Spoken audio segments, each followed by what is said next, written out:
haddii aad ku cusub tahay kanaalkeena fadlan subscribe leh. Sheekada Dhegdheer waa mid ka mid ah kuwa loogu jecel yahay sheeko xiriirooyinka Soomaalida. Waa sheeko qarni badan jiilba jiil u soo gudbinayay. Waaba waxaa jiri jiray dad khalato la oran jiray Dhegdheer oo ku nooleed agagaarka boholada Hargeysa ee dalka Soomaaliya. Dhegdheer aad bay u xoog weyneyd una orod badnayd. Waxay lahayd dheg siyaab leh u dheer oo ay ku maqasho shanqarta geela daaqaya meel jirta maalin barkeed. Subax bay Dhegdheer u dhaqaaqday ugaarsigii cunto maalmeedkeeda.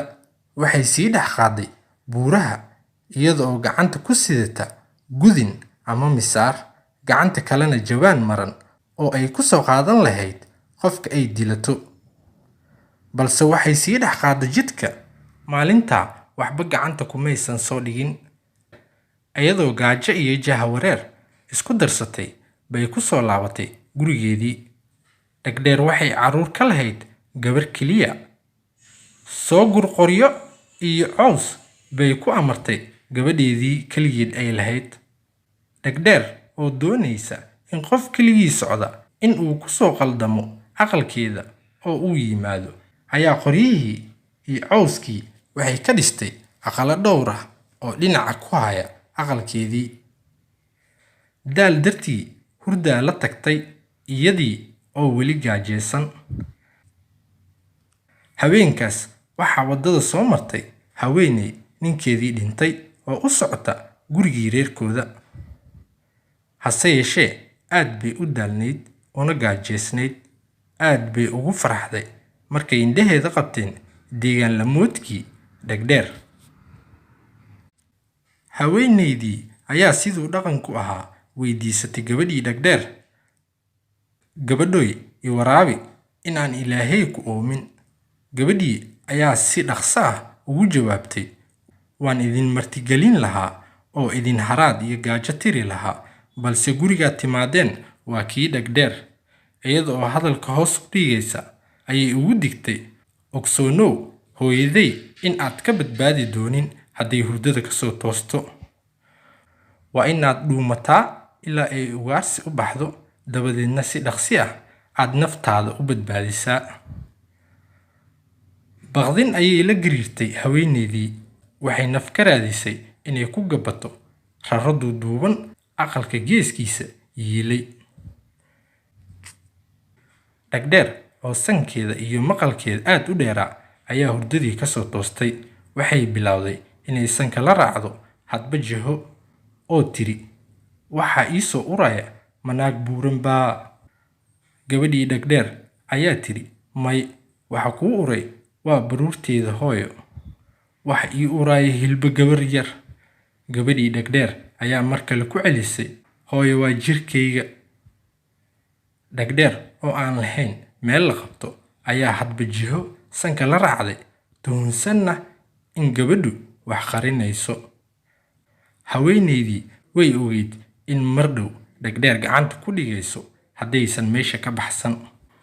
Markiiba gabadhii Dhegdheer ayaa inta oroday oo rarada cirifkeeda istaagtay ku tiri haweeneydii, orodoo ka carar hooyaday intay ku arag. Haweeneydii sare ayay isku taagtay. Baqdin ayay la dhaqaaqi weyday. Ilaahu naga badbaadi balada Dhegdheer. Alla barigeedii orod bay u kordhisay.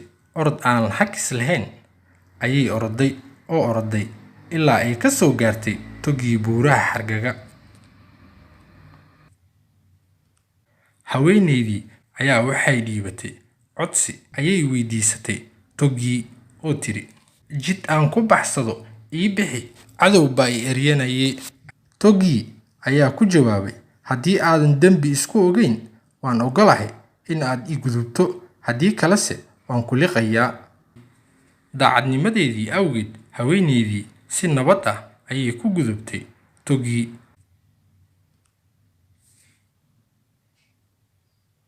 Dhegdheer oo aan lahayn dheg la qabta ayaa isa soo dul taagtay togii iyada oo isha la sii raacaysa haweeneydii. Markaasay ku barooratay shalay. Cakuye boholada Hargeysa nin duulaayay dabran, nin xiimayay xiiraan, bal naagta barida daya, bal boodada caddaanta daya, bal bulbuluqdeeda daya. Dhegdheer oo aad u gaajeysneed ayaa waxay dhiibatay codsi quusasho ah oo tiri, anna jid ii fur, waxaan eryanayaa haweeney gaajo igu kiciday. Togii ayaa ku jawaabay, haddii aadan dembi isku ogeyn, waan ogolahay in aad i gudubto, haddii kalese waan ku liqayaa. Markay cagta saartay oo rabta inay gudubto ayaa hal mar Togii harqiyay. Dhibkii iyo dembiyadii ay hore u kasbatay awgeed, meeshaas ayaa Dhegdheer Togii ku liqay oo ay ku geeriyootay. Ugu dambeyntii, xargaga roob baa ka da'ay, doog baa iswada qabsaday, xoolihii way cayleen, waxayna yeesheen caanaha qabtir leh. Heese ciyaaro ayaa isu baxay, Dhegdheer dhimato, dhulkii nabadeey. Sheekada Dhegdheer waa mid ka mid ah kuwa loogu jecel yahay sheeko xariirooyinka Soomaalida. Waa sheeko qarni badan jiilba jiil u soo gudbinayay. Dhegdheer waxaa loo adeegsadaa in carruurta lagu cabsiiyo si ay ugu haraan dhaqamada xunxun. Waalidiintu carruurta yaryar bay ugu digaan, keligaa dibadda ha aadin ama Dhegdheer baa ku qaadan doonta. Haddii aad ku cusub tahay kanaalkeena, fadlan subscribe leh